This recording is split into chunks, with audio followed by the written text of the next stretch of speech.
kalunggan. Nag-try kasi na kaya kumuha ako. Pwede rin mga malaki na rin. Tapos, ilalagay mo kamatis na kalong. Nakakaraw lang yun. Dito na puwing pa ang ate mo.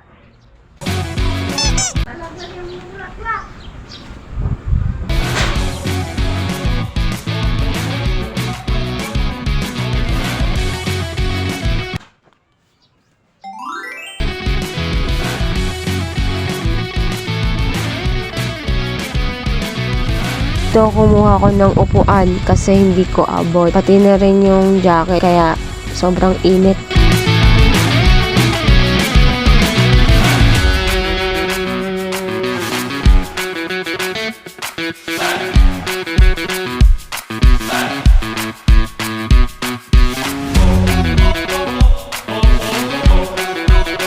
Dito, ito na lang nakuha ko kasi sobrang maliliit na yung iba, tsaka mga payat na. Kaya ito na lang konting nakuha ko.